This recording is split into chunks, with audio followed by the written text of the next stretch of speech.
નમસ્કાર વિદ્યાર્થી મિત્રો, આપણે વિજ્ઞાનમાં 8મું ચેપ્ટર ગતિની આગળ શરૂઆત કરીએ.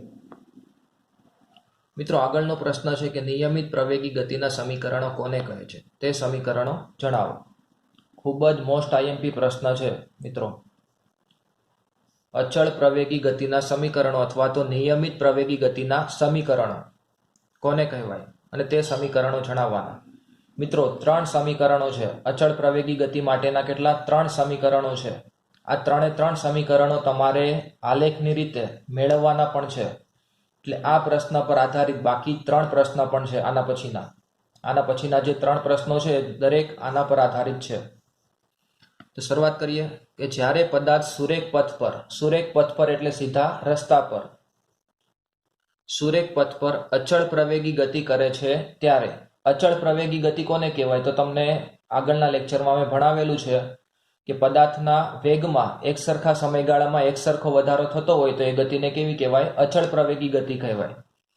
કે જ્યારે પદાર્થ સુરેખ પથ પર અચળ પ્રવેગી ગતિ કરતો હોય ત્યારે, એટલે કે પદાર્થના વેગમાં એક સરખા સમયગાળામાં એક સરખો વધારો થાય છે. પદાર્થ અચળ પ્રવેગી ગતિ કરે છે ત્યારે તેના વેગ, પ્રવેગ અને આપેલ સમયગાળા દરમિયાન તેણે કાપેલા અંતરને એકબીજા સાથે સાંકળતા સમીકરણને નિયમિત પ્રવેગી ગતિના સમીકરણો કહે છે.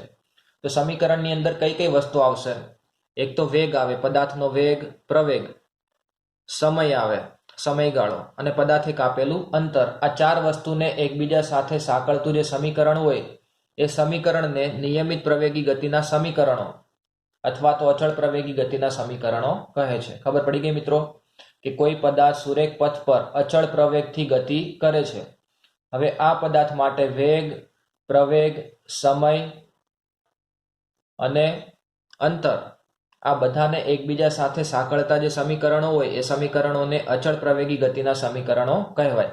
યાદ રહેશે ને મિત્રો કે જ્યારે પદાર્થ સુરેખ પથ પર અચળ પ્રવેગી ગતિ કરે છે ત્યારે તેના વેગ, પ્રવેગ અને આપેલ સમયગાળા દરમિયાન તેણે કાપેલા અંતરને, કે ચોક્કસ સમયગાળો છે, સમયગાળા દરમિયાન પદાર્થ કેટલું અંતર કાપે છે એ દરેકને એકબીજા સાથે સાંકળતા સમીકરણોને નિયમિત પ્રવેગી ગતિના સમીકરણો કહે છે. હવે 3 સમીકરણો તમારે યાદ રાખવાના છે મિત્રો. 3 સમીકરણો યાદ રાખવા પડશે. સૌથી પહેલું સમીકરણ છે વેગ અને સમય વચ્ચેનો સંબંધ દર્શાવતું સમીકરણ. કોની વચ્ચેનો સંબંધ દર્શાવે છે? વેગ અને સમય. કયું સમીકરણ છે? v બરાબર u પ્લસ at. v એટલે તમને ખબર છે અંતિમ વેગ, u એટલે પ્રારંભિક વેગ, a એટલે પ્રવેગ અને t એટલે સમય. આ દરેક વચ્ચેનો સંબંધ દર્શાવે છે. મુખ્યત્વે વેગ અને સમય બંને વચ્ચેનો સંબંધ દર્શાવતું સૂત્ર છે. પહેલું સૂત્ર યાદ રાખજો મિત્રો, સમીકરણ v બરાબર u પ્લસ at. બીજું સમીકરણ છે અંતર અને સમય વચ્ચેનો સંબંધ દર્શાવતું સમીકરણ. અંતર, s ને અંતર કહેવાય. અંતરને શેના વડે દર્શાવાય? s વડે. અને સમય, t એટલે સમય, બંને વચ્ચેનો સંબંધ દર્શાવતું સૂત્ર s બરાબર ut પ્લસ 1/2 at સ્ક્વેર. કયું સૂત્ર છે મિત્રો? s બરાબર ut plus 1/2 at square. s એટલે અંતર થાય, u એટલે પ્રારંભિક વેગ, t એટલે સમય, a એટલે પ્રવેગ અને t એટલે સમય. આ બીજું સૂત્ર પણ યાદ રાખવું પડશે મિત્રો. હવે 3જા નંબરનું સૂત્ર જોઈએ કે અંતર અને વેગ વચ્ચેનો સંબંધ દર્શાવતું સૂત્ર. કોની વચ્ચેનો સંબંધ મિત્રો? અંતર અને વેગ. તો કયું સૂત્ર છે? 2as બરાબર v square minus u square. આ જે સમીકરણ છે એમાં a એટલે પ્રવેગ, s એટલે અંતર, v એટલે અંતિમ વેગ અને u એટલે પ્રારંભિક વેગ. આ જે 4 સમીકરણો હતા એની અંદર જે સંજ્ઞાઓ છે એને શેના વડે દર્શાવાય એ પણ અહીંયા લખેલું છે મિત્રો. પ્રારંભિક વેગને u વડે દર્શાવાય, અંતિમ વેગને v વડે દર્શાવાય, પ્રવેગને a વડે દર્શાવાય, સમયને t વડે દર્શાવાય, અંતરને s વડે દર્શાવાય. મિત્રો, આ 3 સમીકરણો તમારે 10 વખત લખીને મોઢે કરવા પડશે તો જ તમને યાદ રહેશે. એટલે દરેક સમીકરણો વ્યવસ્થિત રીતે લખીને તમે મોઢે કરશો તો 3 સમીકરણો યાદ રહી જશે. ખબર પડી ગઈ મિત્રો? અચળ પ્રવેગી ગતિના 3 સમીકરણો. પહેલું સમીકરણ કયું? v બરાબર u પ્લસ at. બીજું સમીકરણ s બરાબર ut પ્લસ 1/2 at સ્ક્વેર. ત્રીજું સમીકરણ 2as is equal to v square minus u square. આ 3 સમીકરણો આલેખની રીતે પણ મેળવવાના છે હવે આગળના જે પ્રશ્ન છે એની અંદર આપણે આ ત્રણેય સમીકરણો કેવી રીતે મળે તેનો અભ્યાસ કરીશું. સૌથી પહેલું સમીકરણ જોઈએ મિત્રો, કે આલેખની રીતે સુરેખ પથ પર થતી અચળ પ્રવેગી ગતિનું સમીકરણ v બરાબર u પ્લસ at મેળવો. એ મિત્રો કોઈ પદાર્થ સુરેખ પથ પર અચળ પ્રવેગી ગતિ કરે છે. આગળના પ્રશ્નમાં કીધું હતું ને તમને એવી રીતે કે પદાર્થ સુરેખ પથ પર અચળ પ્રવેગી ગતિ કરે છે ત્યારે સૌથી પહેલું જે સમીકરણ હતું v બરાબર u પ્લસ at, આ સમીકરણ તમારે આલેખની રીતે મેળવવાનું છે. તો આલેખની રીતે કેવી રીતે તમે આ સમીકરણ મેળવી શકો તેનો અભ્યાસ કરીએ. સૌથી પહેલા તો મિત્રો તમારે આલેખ દોરવો પડે. કેવી રીતે આલેખ દોરશો? તો x અક્ષ અને y અક્ષ પરસ્પર લંબ રેખાઓ તમારે દોરવી પડે. આ બંને રેખાઓ કેવી છે? પરસ્પર લંબ રેખાઓ. બંને રેખાઓ જ્યાં છેદે ત્યાં ઉગમ બિંદુ આવે, તમને ખબર હશે. હવે પદાર્થ અચળ પ્રવેગી ગતિ કરે છે. ધારો કે પદાર્થનો વેગ અહીંયા એ બિંદુ પાસે પ્રારંભિક વેગ u જેટલો છે. પદાર્થનો એ બિંદુ પાસે પ્રારંભિક વેગ કેટલો છે? u જેટલો. પદાર્થ બી બિંદુ પાસે પહોંચે ત્યારે તેનો અંતિમ વેગ v જેટલો થાય છે. પદાર્થનો પ્રારંભિક વેગ કેટલો છે? u જેટલો. હવે પદાર્થ t સમયમાં ગતિ કરીને, કેટલા સમયમાં મિત્રો? t સમયમાં ગતિ કરીને બી બિંદુ પાસે પહોંચે ત્યારે એનો અંતિમ વેગ કેટલો થાય છે? v. આટલી ખબર પડી ગઈ મિત્રો કે પદાર્થનો પ્રારંભિક વેગ u જેટલો છે, પદાર્થનો અંતિમ વેગ v જેટલો છે. આ રીતે આપણે આલેખ દોરેલો છે. અચળ પ્રવેગી ગતિ માટેનો આલેખ વેગ વિરુદ્ધ સમયનો આલેખ કહેવાય. વેગને આપણે y અક્ષ પર દર્શાવેલા છે, સમયને x અક્ષ પર દર્શાવેલા છે. સમય સેકન્ડમાં હોય અને વેગનો એકમ તમને ખબર જ હશે, મીટર પ્રતિ સેકન્ડ. આવી રીતે આલેખ દોરી દીધો છે. મિત્રો આ ફિઝિક્સના ચેપ્ટરમાં ખૂબ જ તમારે ધ્યાન રાખવું પડે. તમે કોન્સન્ટ્રેશનથી આ સમજવાનો પ્રયત્ન કરશો તો જ તમને ખબર પડશે. એટલે આલેખ દોરેલો છે આ રીતે. હવે શરૂઆત કરીએ આલેખ પરથી કે અચળ પ્રવેગી ગતિ કરતા પદાર્થ માટે વેગ વિરુદ્ધ સમયનો આલેખ દર્શાવેલો છે. કે કોઈ પદાર્થ અચળ પ્રવેગથી ગતિ કરતો હોય એ પદાર્થ માટે વેગ વિરુદ્ધ સમયનો આલેખ, આ વેગ છે અને આ સમય છે. એટલે આ જે આલેખ આપણે દોરેલો છે એને વેગ વિરુદ્ધ સમયનો આલેખ કહેવાય. આ રીતે લખાય, વેગ વિરુદ્ધ સમયનો આલેખ દર્શાવેલો છે. પદાર્થનો પ્રારંભિક વેગ કેટલો છે? u. તમને અહીંયા કીધું ને કે પદાર્થ એ બિંદુ પાસે હોય ત્યારે એનો પ્રારંભિક વેગ u જેટલો છે. તે t સમયમાં વધીને v જેટલો થાય છે. કે થોડા સમય બાદ, થોડો જે સમયગાળો છે ને આપણે t વડે દર્શાવીએ કે અમુક સમય પછી, એટલે કે t સમય પછી એનો વેગ વધી જાય છે. અહીંયા બી બિંદુ પાસે પહોંચે એટલે એનો વેગ વધી જાય છે અને કેટલો થાય છે? v જેટલો થાય. એટલે શરૂઆતમાં પ્રારંભિક વેગ u હતો અને t સમયમાં એનો વેગ વધીને કેટલો થાય છે? v જેટલો થાય. હવે મિત્રો આપણે શું કર્યું? જો આ બી બિંદુમાંથી અહીંયા લંબ દોરેલો છે x અક્ષ પર અને y અક્ષ પર, બંને અક્ષ પર લંબ દોરેલા છે આપણે. એવી રીતે અહીંયા બિંદુ એ માંથી OC ને સમાંતર રેખા પણ દોરેલી છે. આવી રીતે તમે લાઈન દોરી દેજો. આ રીતે પરફેક્ટ આલેખ તમને મળવો જોઈએ. હવે આ આલેખ પરથી OA, અહીંયા પ્રારંભિક વેગ હતો એટલે આ જે અંતર છે O થી A સુધીનું અંતર, એ શું દર્શાવે? પ્રારંભિક વેગ દર્શાવે છે. એટલે OA બરાબર શું થાય? u, પ્રારંભિક વેગ. હવે અહીંયા અંતિમ વેગ છે તો આ અંતર તમારે શોધવું હોય તો આટલું અંતર થાય, આ લંબ દોર્યો એટલું. તો BC શું દર્શાવે મિત્રો? BC એ અંતિમ વેગ દર્શાવે છે. BC શું દર્શાવે? અંતિમ વેગ. અહીંયા v વડે દર્શાવ્યા છે. v એટલે શું થાય? અંતિમ વેગ. એટલે આ જે અંતર છે અંતિમ વેગ દર્શાવે છે. એટલે આ BC છે, BC બરાબર શું થાય? v, એટલે કે અંતિમ વેગ. અને કેટલા સમયગાળામાં વેગ વધીને v જેટલો થાય છે? તો આટલો સમયગાળો થાય. અહીંયાથી ત્યાં પહોંચવા માટે સમય કેટલો થાય છે? આટલો સમય છે O થી C સુધી થાય. કેટલું થાય? O થી C સુધી, એટલે OC બરાબર t, એ સમય દર્શાવે છે. આમાં ખાસ ધ્યાન આપજો મિત્રો. ખબર પડી ગઈ તમને? આ પ્રારંભિક વેગ હતો OA, પછી O થી પછી B થી C, એટલે આ અંતિમ વેગ થાય. અને કેટલા સમયમાં? OC જેટલા સમયમાં. એટલે OC શું થાય? સમય t વડે દર્શાવેલ છે. મિત્રો આ જે રીત મેં કરાવી છે એકદમ સિમ્પલ રીત છે. બીજી જે રેફરન્સ બુકની અંદર તમે રીત જોશો તો ખૂબ જ અઘરી રીતો આપેલી છે. એટલે હું એકદમ સહેલી રીત કરાવું છું, એ જ તમે પરીક્ષામાં પણ ઉપયોગ કરી શકો છો. આટલી ખબર પડી ગઈ હોય તો હવે આપણે આગળ જોઈએ કે હવે પ્રવેગનું સૂત્ર તો તમને ખબર જ છે. પ્રવેગ બરાબર વેગમાં થતો ફેરફાર છેદમાં સમય. પ્રવેગનું સૂત્ર ખબર છે ને મિત્રો? વેગમાં થતો ફેરફાર છેદમાં સમય. પ્રવેગને શેના વડે દર્શાવાય? એ વડે દર્શાવાય. વેગમાં થતો ફેરફાર એટલે અંતિમ વેગ માઇનસ પ્રારંભિક વેગ. વેગમાં કેટલો ફેરફાર થાય તો આપણે આગળ ભણી ગયા છીએ મિત્રો. વેગમાં થતો ફેરફાર એટલે અંતિમ વેગ માઇનસ પ્રારંભિક વેગ. જો મિત્રો અહીંયા મેં આ સૂત્ર લખાયું તો તમને યાદ હશે, પ્રવેગ બરાબર અંતિમ વેગ માઇનસ પ્રારંભિક વેગ. ખબર છે ને? હવે સમય, વેગમાં થતો ફેરફાર છેદમાં સમય. વેગમાં કેટલો ફેરફાર થાય એટલે અંતિમ વેગ માઇનસ પ્રારંભિક વેગ. તો અંતિમ વેગ કેટલો થાય? બીસી. અંતિમ વેગ કેટલો હતો? બીસી. એમાંથી પ્રારંભિક વેગ તમારે માઇનસ કરવો પડે. ઓએ શું કરવા પડે? માઇનસ. એટલે અંતિમ વેગ બીસી છે અને પ્રારંભિક વેગ ઓએ જેટલા છે. એટલે આપણે શું લખ્યું અહીંયા? વેગમાં થતો ફેરફાર અંતિમ વેગ એટલે બીસી માઇનસ પ્રારંભિક વેગ એટલે ઓએ. અને સમય, સમય શેના વડે દર્શાવેલ છે આપણે? ઓસી વડે. આ સમય છે અહીંયા. આટલા સમયમાં વેગની અંદર ફેરફાર થાય છે તો સમયની જગ્યાએ ઓસી લખી નાખ્યા. હવે એ બરાબર અંતિમ વેગ બીસી કેટલા છે? બીસી કેટલા છે મિત્રો? વી. અને ઓએ કેટલા છે? યુ. એટલે અહીંયા વી લખ્યા માઇનસ ઓએ ની જગ્યાએ યુ લખ્યા. અને ઓસી, ઓસી ની કિંમત કેટલી છે? ટી. એટલે અહીંયા ટી લખી નાખ્યા. હવે આ બંનેનો ગુણાકાર કરીએ. ટી અહીંયા છેદમાં છે, સામે જાય તો ગુણાકારમાં જશે. તો એટી બરાબર વી માઇનસ યુટી. આ માઇનસ યુ છે અને બરાબરની ડાબી બાજુએ લાવો તો કેવા થઈ જાય? પ્લસ થઈ જશે. તો આને પ્લસ કરી દીધા, પ્લસ યુ થઈ જશે. અને અહીંયા પ્લસ એટી બરાબર જમણી બાજુ શું વધ્યું? વી વધ્યા. હવે શું કરો મિત્રો?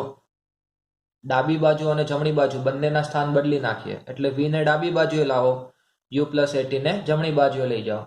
તો નિશાનીમાં કોઈ ફેરફાર નહીં થાય. બંનેના સ્થાન બદલો તો નિશાની બદલાય નહીં. એટલે વી બરાબર યુ પ્લસ એટી. આ સમીકરણ તમને મળી ગયું. ખબર પડી મિત્રો તમને આ સમીકરણ કેવી રીતે મળે છે? ફરીથી એક વખત સમજી લઈએ એટલે તમને ખબર પડી જાય. જો મિત્રો પ્રશ્નમાં શું કીધું તમને? અચળ પ્રવેગી ગતિ માટે પેલું જે સમીકરણ છે વી બરાબર યુ પ્લસ એટી, આ સમીકરણ તમારે મેળવવાનું. તો આપણે આલેખ દોર્યો. આલેખ કેવી રીતે દોર્યો? વેગ વિરુદ્ધ સમયનો આલેખ દોરવાનો છે. તો એક્સ અક્ષ પર સમય, વાય અક્ષ પર વેગ દર્શાવેલ છે. પદાર્થ અહીંયા એ બિંદુ પાસે એનો પ્રારંભિક વેગ યુ જેટલો છે. હવે ટી સમયમાં એનો વેગ વધીને અહીંયા બી બિંદુ પાસે એનો વેગ કેટલો થાય છે? વી જેટલો વેગ પ્રાપ્ત કરે છે. તો અચળ પ્રવેગી ગતિ કરતા પદાર્થ માટે વેગ વિરુદ્ધ સમયનો આલેખ દર્શાવેલ છે. પદાર્થનો પ્રારંભિક વેગ યુ છે અને તે ટી સમયમાં વેગ વધીને કેટલો થાય છે? વી જેટલો થાય છે. હવે દરેક કિંમતો આપણે લખી નાખી કે ઓએ પ્રારંભિક વેગ દર્શાવે છે. ઓએ શું દર્શાવે? પ્રારંભિક વેગ એટલે યુ, પ્રારંભિક વેગ. પછી આ અંતિમ વેગ તો કેટલું થાય છે? બીસી જેટલું. બીસી એટલે અંતિમ વેગ, વી દર્શાવે છે અંતિમ વેગ. અને કેટલા સમયમાં? તો ઓસી જેટલા સમયમાં. ઓસી જેટલો સમય છે એટલે સમયને શેના વડે દર્શાવાય? ટી, સમય. પ્રવેગનું સૂત્ર પ્રવેગ બરાબર વેગમાં થતો ફેરફાર છેદમાં સમય. પ્રવેગને એ વડે દર્શાવાય. વેગમાં થતો ફેરફાર એટલે શું કહેવાય? અંતિમ વેગ માઇનસ પ્રારંભિક વેગ. અંતિમ વેગ કેટલો છે? બીસી. પ્રારંભિક વેગ ઓએ એટલે બીસી માઇનસ ઓએ. અને સમય કેટલો હતો? ઓસી જેટલો. કિંમતો લખી. અંતિમ વેગ વી, પ્રારંભિક વેગ યુ છેદમાં સમય. એના પછી તો આપણે આ રીતે વી ની કિંમત શોધી કાઢી એટલે વી બરાબર યુ પ્લસ એટી. ખબર પડી ગઈ મિત્રો તમને? આગળનો પ્રશ્ન જોઈએ કે આલેખની રીતે સુરેખ પથ પર થતી અચળ પ્રવેગી ગતિનું સમીકરણ એસ બરાબર યુ પ્લસ 1/2 એટી સ્ક્વેર મેળવો. હવે મિત્રો બીજું જે સમીકરણ હતું એસ બરાબર યુટી પ્લસ 1/2 એટી સ્ક્વેર, આ સમીકરણ મેળવવાનું છે. આ સમીકરણની અંદર એસ એટલે અંતર થાય. એસ એટલે શું થાય? અંતર. તો આલેખ તો આગળ હતો એનો એ જ આલેખ છે, એમાં કોઈ ચેન્જીસ નથી. કે એ બિંદુ પાસે પદાર્થનો પ્રારંભિક વેગ યુ છે. ટી સમયમાં એનો વેગ વધીને અંતિમ વેગ કેટલો થાય છે? વી જેટલો થાય છે. વેગ વિરુદ્ધ સમયનો આલેખ જે આગળ આપણે દર્શાવ્યો હતો એનો એ જ આલેખ છે, એમાં કોઈ ચેન્જીસ નથી. એ જ આલેખ પરથી 3 સમીકરણો મળી જશે. કે અચળ પ્રવેગી ગતિ કરતા પદાર્થ માટે વેગ વિરુદ્ધ સમયનો આલેખ દર્શાવેલો છે. વેગ વિરુદ્ધ સમય, વાય અક્ષ પર વેગ છે, એક્સ અક્ષ પર સમય છે. પદાર્થ સુરેખ પથ પર એ જેટલા અચળ પ્રવેગથી ગતિ કરીને ટી સમયમાં એસ જેટલું અંતર કાપે છે. કે પદાર્થ અચળ પ્રવેગી ગતિ કરે છે, એ જેટલા અચળ પ્રવેગથી ગતિ કરે છે અને ટી સમયમાં કેટલું અંતર કાપે છે? પદાર્થે કાપેલું અંતર કેટલું છે? એસ જેટલું. અહીંયા જે પદાર્થ અંતર કાપે છે, અંતર એસ જેટલું અંતર કાપે છે. અહીં પદાર્થે કાપેલ અંતર આલેખ વડે ઘેરાતા વિસ્તારના ક્ષેત્રફળ OABC જેટલું હોય છે. કે મિત્રો અહીંયા તમારે અંતર શોધવું છે. તો જ્યારે પણ તમને અચળ પ્રવેગી ગતિ કરતા પદાર્થનો આલેખ આપેલો હોય ત્યારે આલેખ વડે જે પણ ક્ષેત્રફળ ઘેરાય એ ક્ષેત્રફળનું મૂલ્ય તમે શોધી કાઢો તો પદાર્થે કાપેલું અંતર મળી જશે. ખબર પડી મિત્રો કે અચળ પ્રવેગી ગતિ કરતા પદાર્થ માટેનો આલેખ આપેલો હોય, આલેખ વડે ઘેરાયેલ ક્ષેત્રફળ તમે શોધી કાઢો તો ક્ષેત્રફળ શોધી કાઢવાથી તમને પદાર્થે કાપેલું અંતર મળી જાય. હવે અહીંયા પદાર્થે અહીંયા જે આલેખ છે એના વડે કેટલું ક્ષેત્રફળ ઘેરાય તો આટલું ક્ષેત્રફળ ઘેરાય છે. અહીંયાથી શરૂઆત કરીએ તો O, A, B અને C આટલું ક્ષેત્રફળ ઘેરાય છે. હવે આ જે ક્ષેત્રફળ છે એને આપણે થોડું ડાર્ક કરી દઈએ એટલે તમને વધારે ખબર પડે. લાઇનિંગ હું કરી દઉં છું એટલે તમને ખબર પડે કેટલું ક્ષેત્રફળ થાય.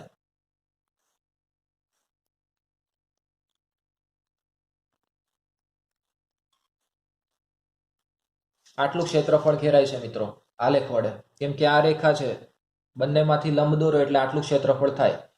હવે આ ક્ષેત્રફળ એ સમલંબ ચતુષ્કોણ જેવું થાય છે. કેવું થાય? સમલંબ ચતુષ્કોણ આકાર બને છે OABC.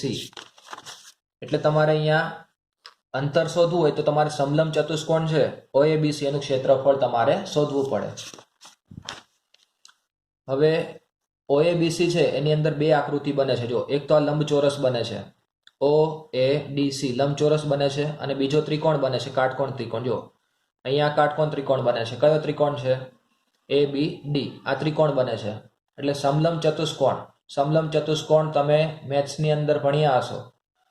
આગળ આવશે તમારે ગણિતની અંદર કે જે ચતુષ્કોણની સામસામેની માત્ર એક જ જોડ સમાંતર હોય એને સમલંબ ચતુષ્કોણ કહેવાય.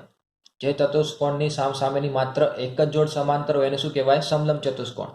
આ ચતુષ્કોણ તમે લો તો OA અને BC ખાલી એક જ જોડ સમાંતર છે. ગમે એટલી લંબાવો તો પણ છેદશે નહીં. પણ આ બંને જે બાજુઓ વધી અને આગળ લંબાવો તો છેદે. એટલે માત્ર એક જ જોડ સમાંતર છે એટલે આ ચતુષ્કોણ કેવો કહેવાય? સમલંબ ચતુષ્કોણ. એટલે બે આકૃતિઓ બને છે લંબચોરસ અને ત્રિકોણ. લંબચોરસ કયો છે? તો OADC. એટલે સમલંબ ચતુષ્કોણની અંદર બે આકૃતિઓ છે લંબચોરસ OADC અને ત્રિકોણ જે કાટકોણ ત્રિકોણ હતો ABD. કયો ત્રિકોણ છે? A, B અને D. ABD ત્રિકોણ બને છે.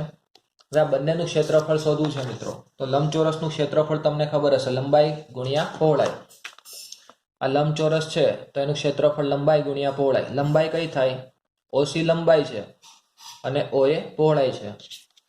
આપણે કિંમતો મૂકી. લંબચોરસનું ક્ષેત્રફળ લંબાઈ OC અને પહોળાઈ AO પ્લસ કાટકોણ ત્રિકોણનું ક્ષેત્રફળ.